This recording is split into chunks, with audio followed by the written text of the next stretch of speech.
Good morning, guys. We're walking at about 4 miles per hour right now, trying to make it to our bus where we're gonna go and explore the Great Ocean Road today. And we're super excited. We found this excursion on Viator. It costs about $65 per person US. And I'll put a link below so you can get 10% off it, and that will keep the cost slightly lower for you guys. But we're excited. It's like 13 hours total trip, and it goes a little bit earlier. So that's why we're starting at 6:55 a.m. Pickup, because it supposedly gets you to all these great locations along Great Ocean Road before the large crowds get there. We gotta go though, because we gotta sprint to get there. Successfully made it. At 6:56, and with time to spare, grab a drink of water and hop in the van with hittheroadtours.com. Let's go.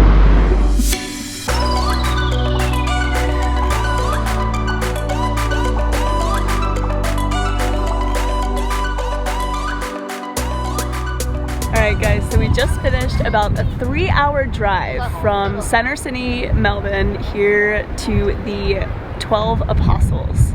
So this is our first stop on the Great Ocean Road. We're at the end of it right now, and we're gonna work our way back up throughout the day. So it was a pretty easy drive, a little hilly near the end. As you get kind of out more in the countryside, you see a pretty steady movement from city to countryside. We made a quick pit stop at a gas station on the way, get some snacks, maybe a coffee, and now we're here and we're really excited to check out the 12 Apostles and show you guys. These crazy looking things behind us have been shaped by nature over thousands and thousands of years, because this is the South Ocean. So if you went directly south for like, I think just over 3,000 kilometers, then you would hit Antarctica. So you get like these really strong waves here, which just crash against the southern coastline here in Australia. You really get like almost like a taste of Portugal, because Portugal has like a similar like limestone cliff to it. But these are like, what, probably like 3 times, is just a guess, maybe 3 times the height. And so it's really beautiful. An important point to note is we did the tour the reverse route. So there's a few different ways you can take this type of tour, and you can start at the beginning of the ocean road, or let's say maybe the closer side to Melbourne. And we took a route that has a start basically at the furthest point away, where we drive 3 hours straight in the morning, and then there's much less people here. Obviously there's still a lot of people here, and so if you have your own like camper van, you could get here early enough and be able to have most of it to yourself. But at the time we're here, it's still pretty peaceful compared to what our tour guide was telling us, how busy this place gets in the afternoons. I don't know about you guys, but I get really annoyed when flies are constantly swarming around my head and like biting me or whatever they're doing. So if you can, bring one of those hats that you'd, or I guess one of those like things that covers your head that you'd see almost in like a honeybee farm. And I've seen them like out in the outback, or at least in videos I've seen in the outback, where they'll basically cover your whole head and neck, and then you'll be able to enjoy it a little bit more, because not gonna lie, when the flies are constantly swarming around your head, it can get a little bit annoying, but still beautiful. Just a tip for you guys. So once you leave the parking lot, you basically take a short walk kind of under the road to a boardwalk that takes you where you can see these incredible views of the 12 Apostles. And they're actually along the pathway, a couple lookouts.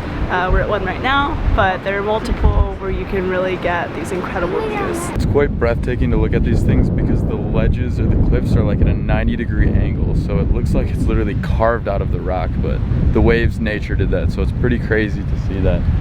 Breathtaking. So guys, there are a few ways you can see this place, and I'm guessing the best is probably by helicopter. You've probably heard the helicopter flying by a few times in some of this video so far, but it seems like they have a pretty cool tour where they bring you right along the coastline. Alright, so that wraps up our time here at the 12 Apostles. We had about 40 minutes here, which I'd say is plenty to be able to walk around, take it in, sorry the flies, get the photos you want, get any footage you want, and really enjoy and take in nature's beauty. It's pretty insane that this is all just because of the ocean. And so we are on our way, or about to be on our way, to our next spot. So we'll see you there.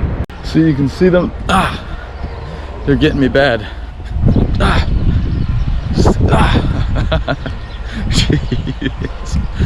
These flies are ruthless. All right guys, we just made it to our next spot on the Great Ocean Road, which is the Loch Art Gorge. And this place has crazy history. There was a shipwreck here way back in the day when they were coming and exploring this area, and there was 54 people on board, and only 2 survivors that washed up here. So they ultimately ended up naming this place after Loch Art, which is the name of the ship. So it's a really beautiful spot. We're gonna go down there and check it out now. So a nice thing about this gorge is that if you're here on a nice warm day like we are, you can actually jump in and go for a swim. They do have caution signs telling you to be careful, currents, all of that. So definitely be careful if you do, but you can if you wanna take a quick refreshing dip here at the Loch Art Gorge to get away from all the fall.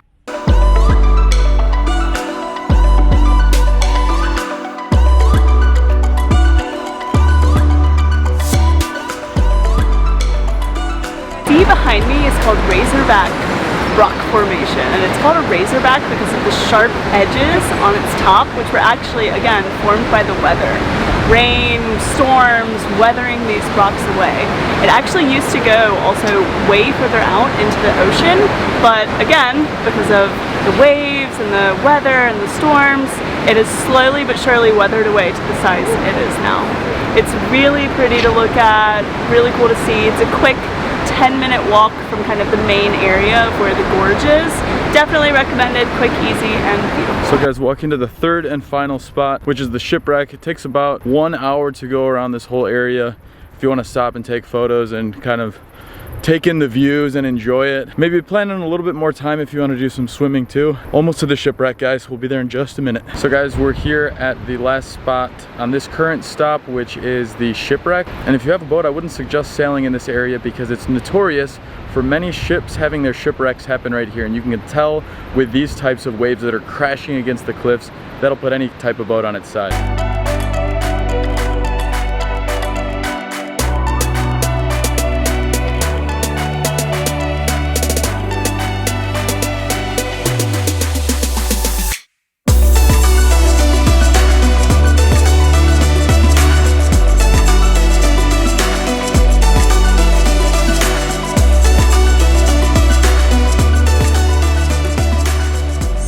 Stopped in this little town called Apollo Bay. It's a really cute little town.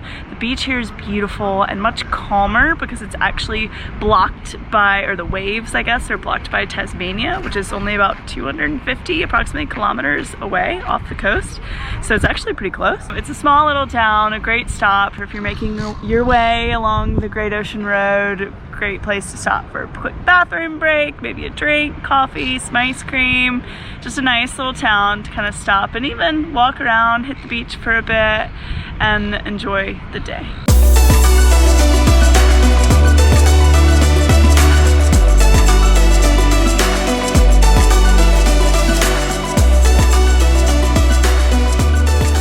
So guys, one of the best parts about the Great Ocean Road is you can stop at many different lookout points around here, and there are beautiful views of the southern coast just crashing into the mountains here.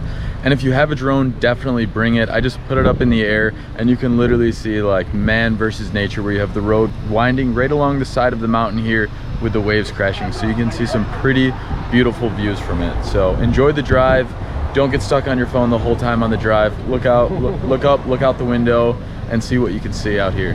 Well, we just made a stop here on the side of the road to finally see some koalas in the wild. We've seen them in the sanctuaries, which has been cool, but we just found a couple here, a mom, a son, and then it looks like maybe a girlfriend. Uh-oh. A boyfriend. Boyfriend, oh. A baby. Maybe, so maybe the father of the other koala here. Don't know if they're married, ladies and gentlemen, but you can see them up in the tree and they're just chilling.